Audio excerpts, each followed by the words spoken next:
Hi guys, Bomber here. Welcome back to the channel. And before we start, a huge thank you to all of my Patreons. If you want to join them and start supporting me, the link to my Patreon is in the description and the comment pinned down below.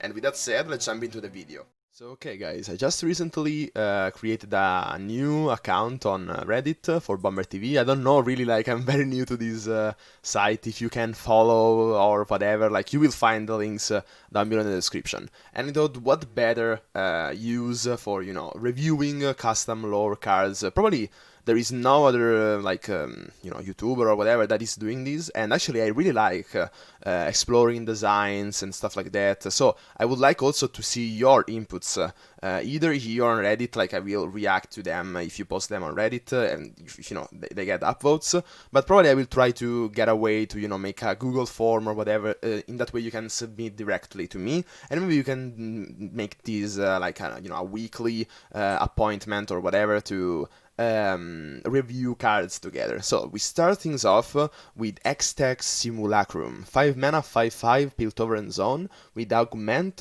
Fury, and I'm not a dragon.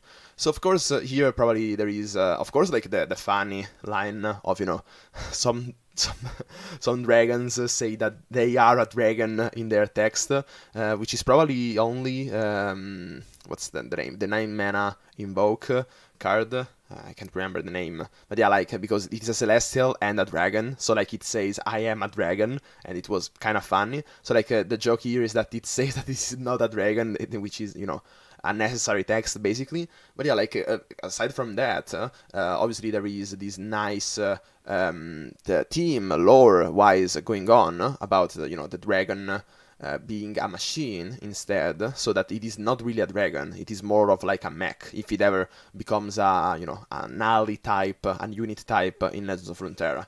Augment and Fury, 5 mana, 5/5, not something that I would play, really, because, if you compare it to the other card from Targon, 5 mana, 5/5, today I don't remember the names, yeah, I can't remember the name, but yeah, like 5 mana, 5/5, Fury and Spell Shield, that's much more, much better, and still it sees no play, or like not really that much of a play, so like I don't think that this, also in that kind of region, like it doesn't really seems like a competitive card, but of course a very funny card, I'm not a dragon, kinda like that.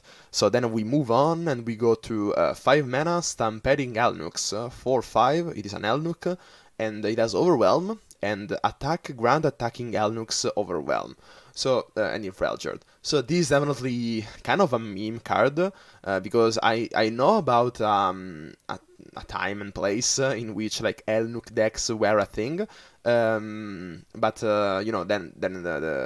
I can't remember the name today, guys. The 5 mana, what is it? Like the Elnuks that summons other Elnuks from the top of your deck.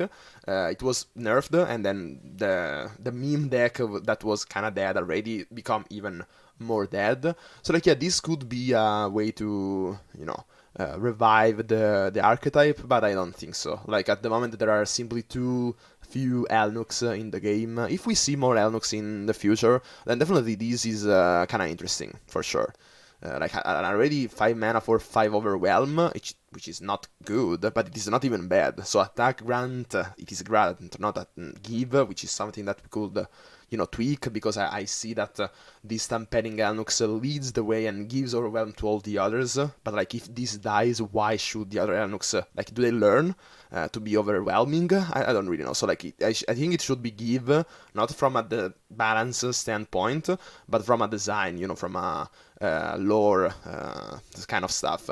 But yeah, like it seems interesting for sure. But we don't have an Elnuk deck at the moment, so like I can't really evaluate this card.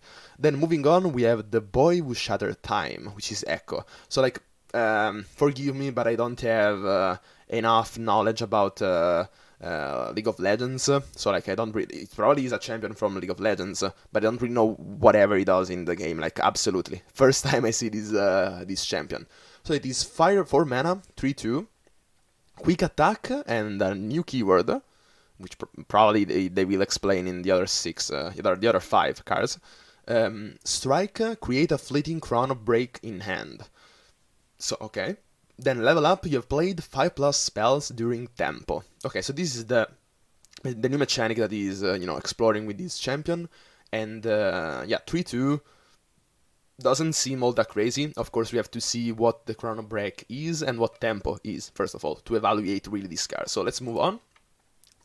So, definition of tempo, what tempo is. Tempo, when this unit strikes in combat, pause combat resolve. You may then cast a spell. If you do, your opponent may respond. Okay, so this is actually pretty insane. Like, for sure, this is very, very cool.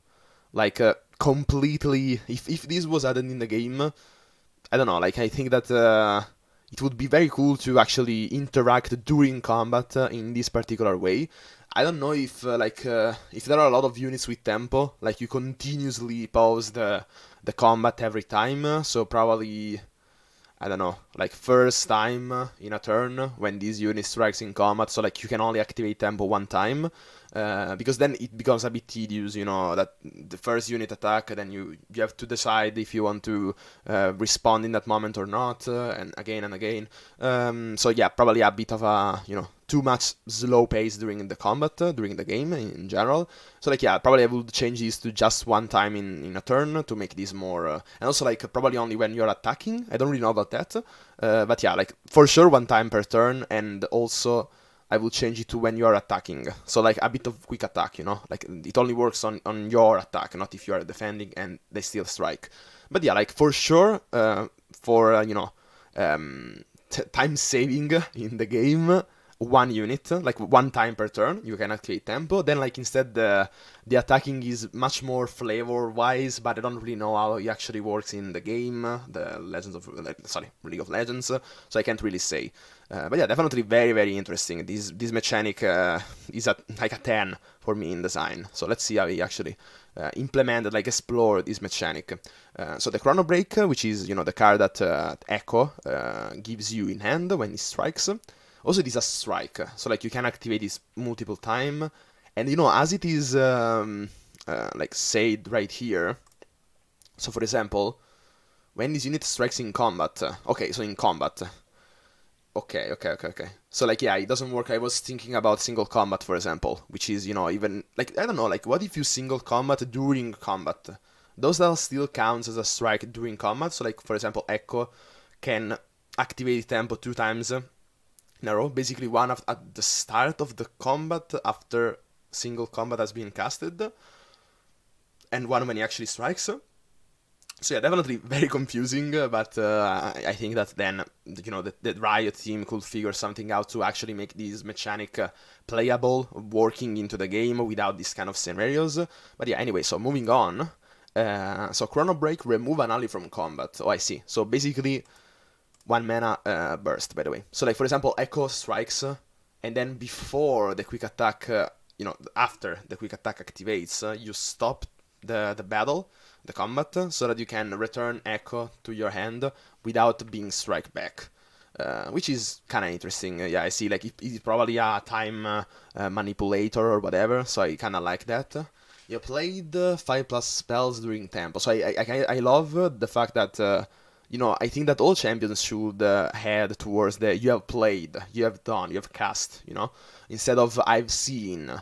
Like if it is not necessary, for example, for Fiora, which she has to kill units and stuff. Like if it is not necessary, all champions should work in deck and end as well. So I like that she, I don't know, Campfire Sparks went for you have played tempo, and yeah, he works with his keyword. So like yeah, on design it is pretty good. Like then let's evaluate on balance. Chrono Break, so yeah, you can basically make it what is the name, guys? Today really I can't remember names. Katarina. It is basically like a Katarina. You can return him to combat. You can also use on something else. So for example, you start with Echo. They probably block it with a 1/1 or whatever, so you don't really care about saving Echo, but you can save some other attackers that you have sacrificed, basically, to remove some blockers from the combat, but you still Chrono Break them so that you can save them. So yeah, like definitely this is very, very interesting, because it happens after the blocking has been declared. Very, very interesting. Like really, guys, I can't explain how good this is. So Echo leveled up, 4 mana still, 4/3, quick attack and tempo, strike, create a fleeting Chrono Break in end, so the same as before, The first time you cast a spell each tempo phase, draw 1. Okay, so I see. By the way this is worded, the creator actually like understands, like it wanted that every tempo triggers separatively, yeah. So basically, like if you have more units activating tempo, or if the same unit is activating tempo more times because you are striking with it, so for example with single combat, I guess that would work. Every tempo phase you can draw 1 with just with every spell, which is definitely kind of clunky to do. But of course, like playing spells during tempo is what you actually want to do. Like this is the only thing that you can do during tempo. So like if tempo has an advantage in the first place, then this advantage is amplified by you like having the opportunity to continuously cycle. Basically, like imagine if you have very cheap spells, for example Chrono Break itself, it is very cheap, so like you're Chrono Breaking and drawing for 1, which is very strong. Like a 1 mana draw already would be kind of interesting to main deck, so imagine you also do something else. And yeah, you can do this multiple times, so it's very, very interesting. It's also in Piltover Zone, so some potentials into drawing your whole deck, and then you counterfeit copies, and there's a whole lot of echoes or whatever other card. So yeah, definitely very interesting. I like the design on Echo. Probably a bit understated.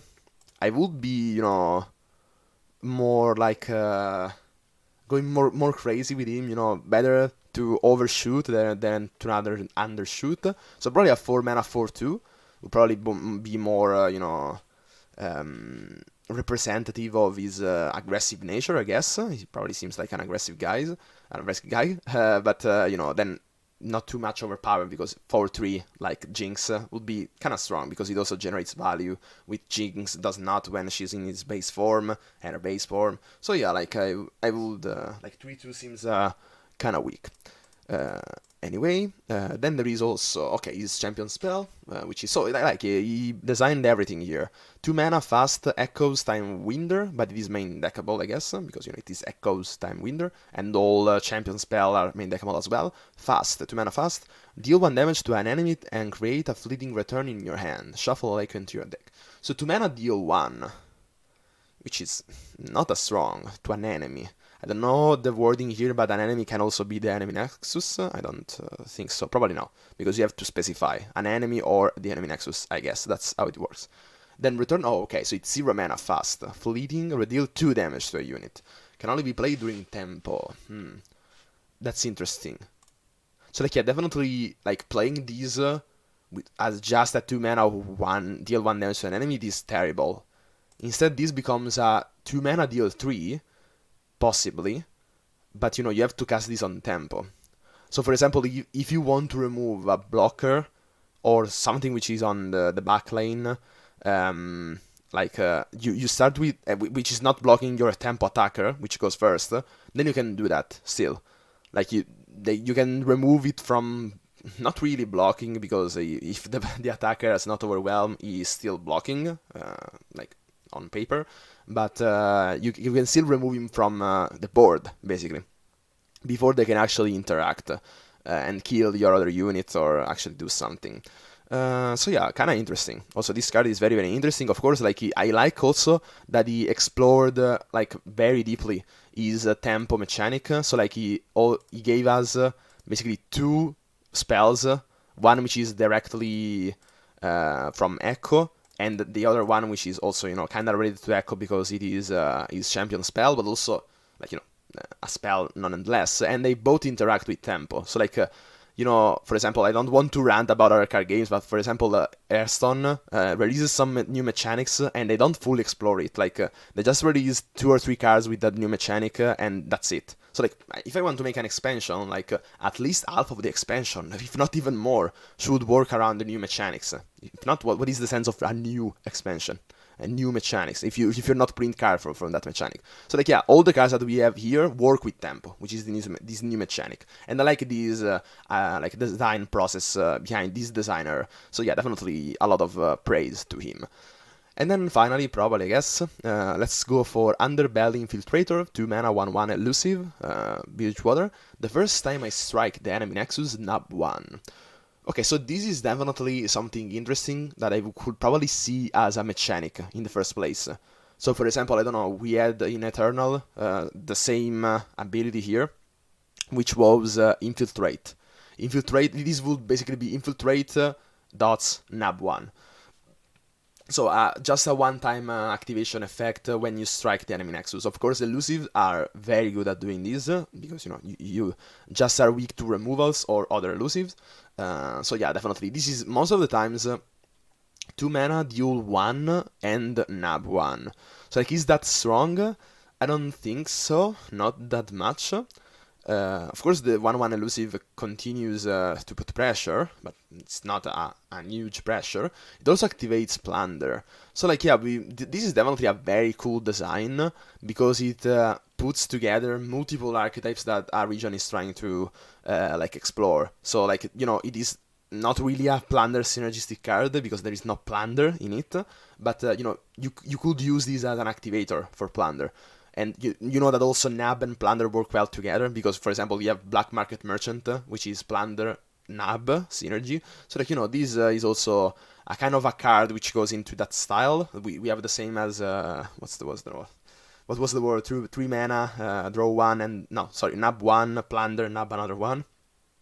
Stolen Goods, yeah, that was the name. So, like, it is the combo piece, the synergy piece that deck actually missed, and I think that's cool for it. So is that deck any good? Like, we know that Nab was very overpowered in the past, but currently, like, there is not so much reason to go for Nab other than leveling up Twisted Fate. Like, probably you will see a Twisted Fate Plunder deck, Nab deck with this, but I don't think it is that good of a card. I don't know even how to balance it. Like, if it was 3 mana, 2/1, I don't know. Because then it is more of for the body, but it is more expensive, the effect. So what if this was straight, straight up a 1 mana, 1/1? Like, that would probably be overpowered. I don't really know. Like, it is definitely, I probably think that this is the most balanced design that you can come up with. But I don't know, like, if this is still balanceable. Like, for example, if all the other options that I said were more negative than this one is, doesn't still mean that this is positive. It could still be negative, but the best of the negatives, if you know what I mean. So, like, this is a type of card which is unbalanceable. Like, you can't really fit this idea into a concept which is balanceable in the game. You end up either going a bit underpowered or overpowered.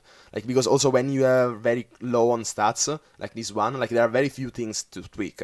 If you increase the mana cost by just 1, you are increasing the mana cost by 50%. If you are reducing it by 1, you are halving the cost this card makes for the same value, If you change the attack, you're doing the same. You're basically doubling it or making it 0. You nab or not nab at all, So, like, this is the kind of card which you can't balance. And I probably still think that this is the most balanced one, but still not positive. This will probably not end up being competitive. But so yeah, guys, we explored a few cards today. Let me know in the comments if you like this kind of video.